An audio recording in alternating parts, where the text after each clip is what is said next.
Hello everyone. Welcome to Controllers Tech. This is the third video in the series of FreeRTOS, and in this video, I am going to show you guys how to use binary semaphore. So semaphores are used to synchronize tasks with other tasks, or with the interrupts. You should create a semaphore before using it. A semaphore can be taken, or released using the respective functions. In FreeRTOS, the semaphore are 4 types. And they are, binary semaphore, counting semaphore, mutex, and recursive. We will cover all of them one by one. We will start with binary semaphore today.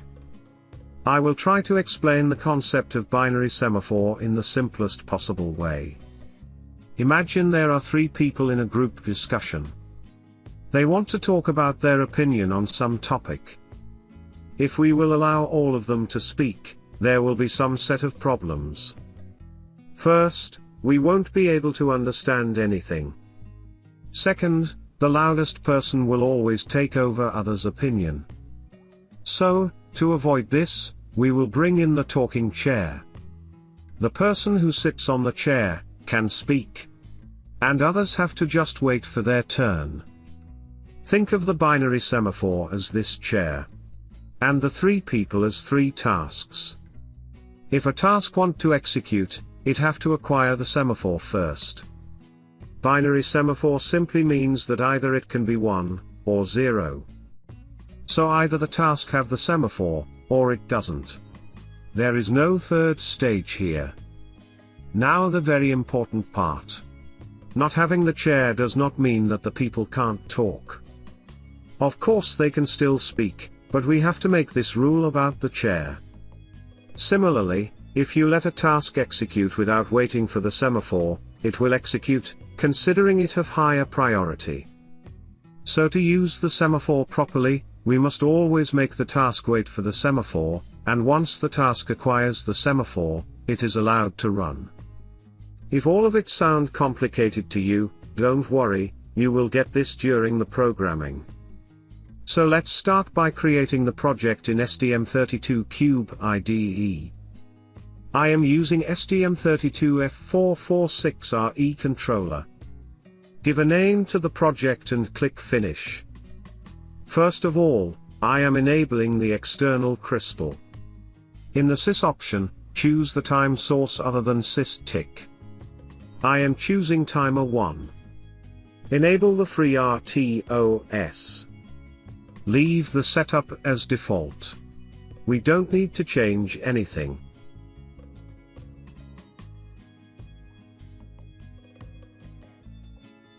Go to Tasks and Queues. Here, one default task is already defined. I am going to modify this task. Its name is going to be normal task. Priority is going to be normal only. Stack size as default 1. I am changing entry function also. Start normal task.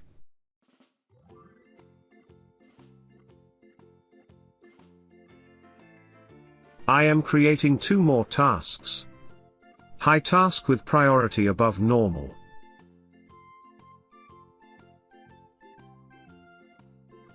And a low task with priority below normal.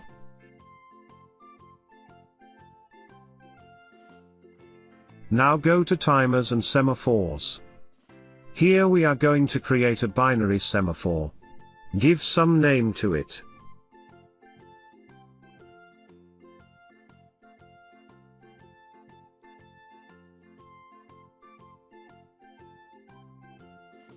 Other than this, I am enabling UART2, in order to communicate with the computer.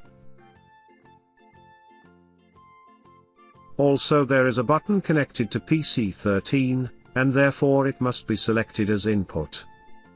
Now go to the clock setup. I have a 8 MHz crystal on my Nucleo board. And I want the controller to run at maximum clock possible. Click Save and the project will be generated.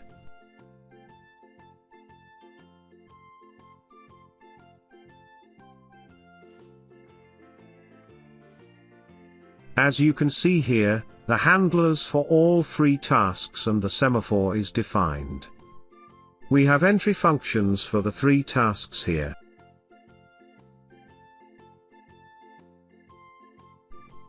Tasks are created inside the main function. And here, we have to write the functions of these tasks. Let's start with high priority task first.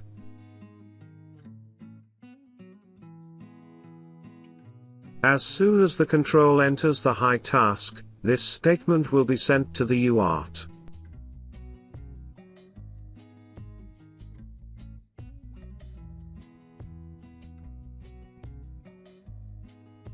And after sending the exit statement, the control will exit the high task.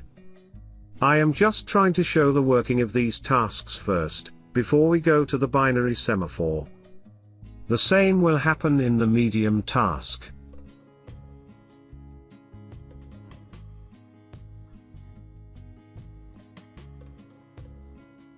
And same in the low priority task also.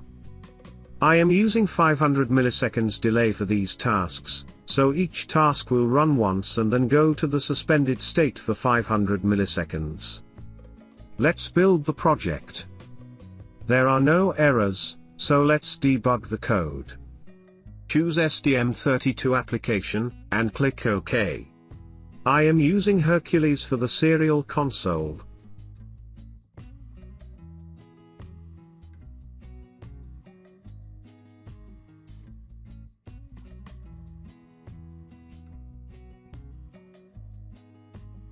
Run the program for few seconds. Let's see what do we get. So, at the beginning, scheduler have 3 tasks at different priorities. Therefore it will run the high priority task first. Here you can see the statements from the high task being printed on this console.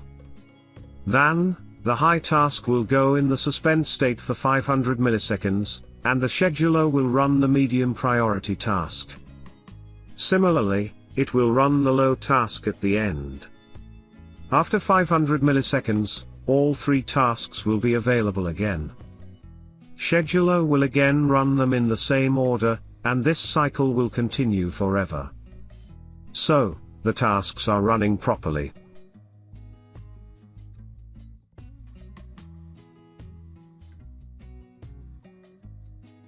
Now, I am going to wait for some specific event inside the medium task. So, until the pin PC13 goes low, the medium task is going to wait. PC13 is connected to an input button on board. Let's build this code and see what happens. I am going to run it for few seconds. Now, as expected, the higher task runs first, and then the control goes in the medium task.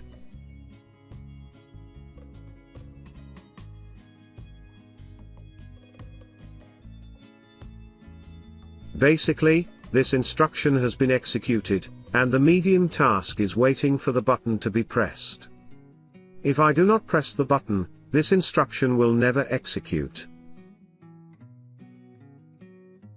The higher task will resume after 500 milliseconds, and preempt the medium task. This will keep happening, as the priority of the high task is higher than the medium task. On the other hand, low task cannot preempt the medium task, because of lower priority, so it will also wait for the medium task to complete. Now, once I press the button, the rest of the medium task will run, and therefore the control will go inside the low task, and back to high task again.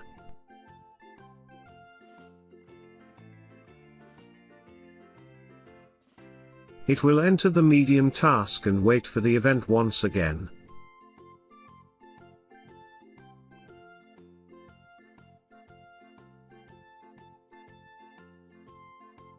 You can see in the result, whenever I am pressing the button, the medium task will exit, and low task can run. As we saw, the higher priority task can preempt the lower priority tasks, even when the low task is running. To avoid this preemption, and to safeguard the shared resources, we use the semaphores.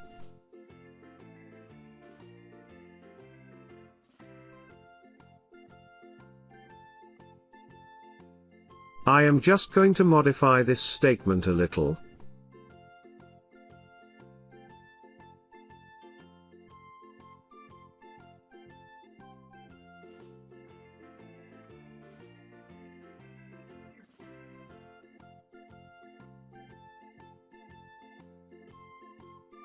These are some important functions available for semaphores. OS semaphore creates the semaphore. OS semaphore waits for the semaphore to become available. The first parameter is the ID of the semaphore handle, and the second parameter is the waiting time in milliseconds. If you enter 0, that would mean that it is not going to wait at all, and the execution of the task will continue, irrespective of whether it have the semaphore or not.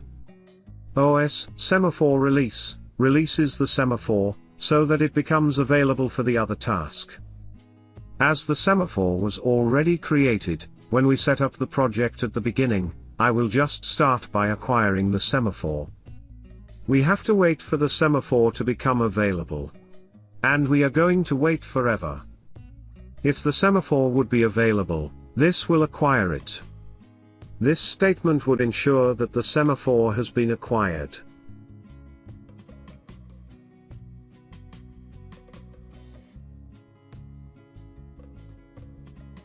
And after the task is complete, we are going to release the semaphore.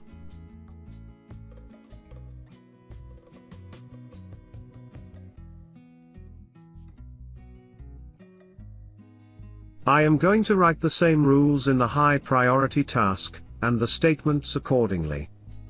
So, wait for the semaphore, acquire it, and then release the semaphore. On the other hand, let's leave the low priority task as it is. Just to show that the task can still execute without the need for the semaphores. Let's debug our code now. Note that I am not stopping the execution this time. So the high task will run first, it will acquire the semaphore, and release it. The semaphore will become available for the other tasks.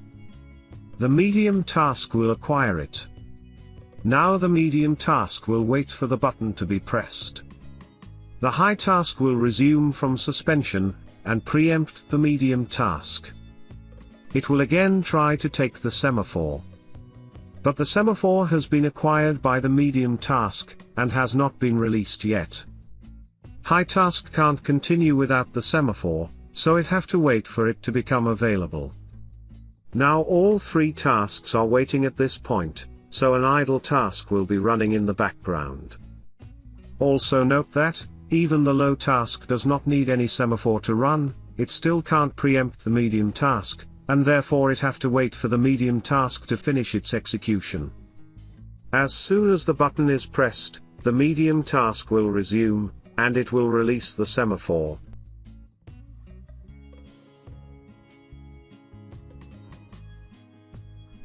And then go back in the suspension state for 500 milliseconds. Once the semaphore becomes available, the high task will acquire it.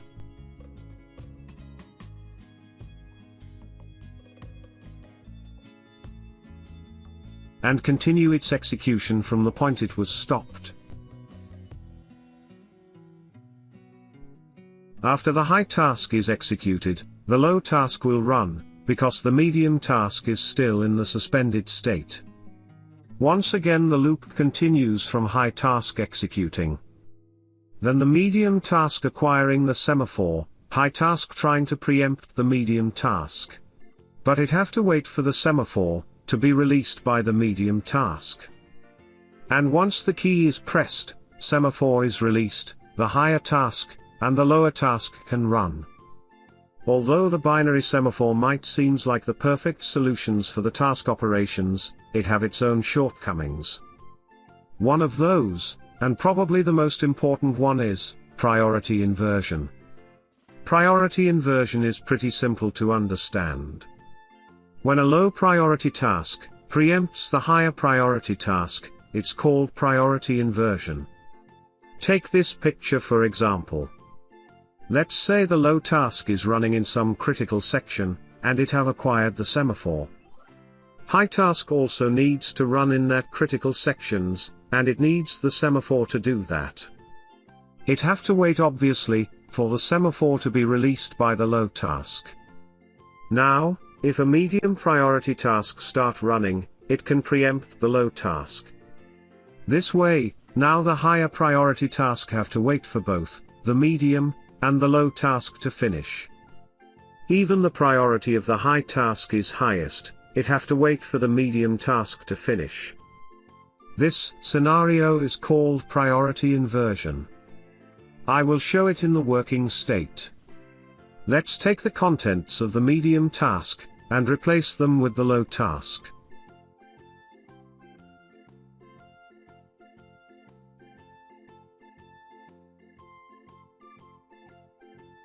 I just need to change these statements.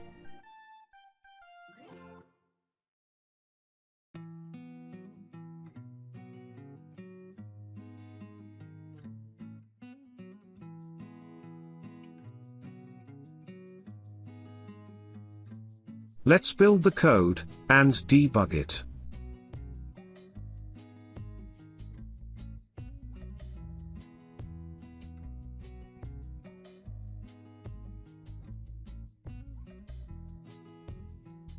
As expected, the higher task will run first. It will acquire, and release the semaphore. Next, the medium priority task will run. Now the control goes in the low task. It will acquire the semaphore, and wait for the button to be pressed.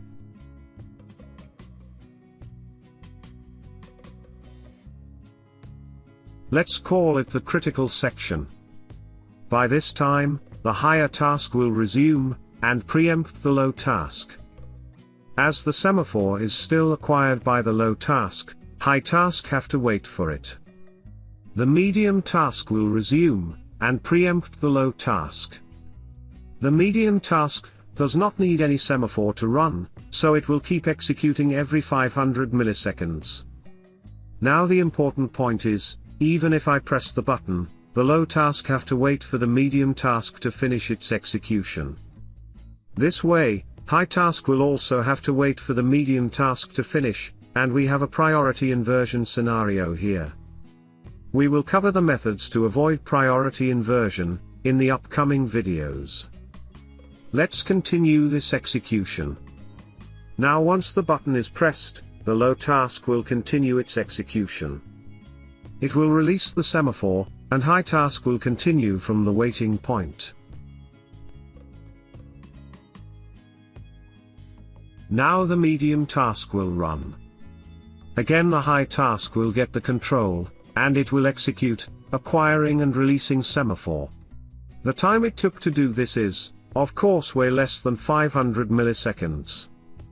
Because of this, the low task will run, as the medium task is still suspended and waiting for 500 milliseconds to complete. Low task will acquire the semaphore, and wait for the event. Medium task will come out of suspension, and preempt the low task. At this point, the high task is waiting for its 500 milliseconds of wait period to complete. Now the high task will resume and try to acquire the semaphore. And it have to wait. This onward, the medium task will keep preempting the low task, ever 500 milliseconds. And the same thing will continue, whenever the key is pressed. This is it, guys. I hope you understood the concept of binary semaphore. We will cover counting semaphore in the next video. Regarding priority inversion, you can read about it. I will explain the methods to deal with it in the upcoming videos. You can download the code from the link in the description. Leave comments if you have any doubt. Keep watching.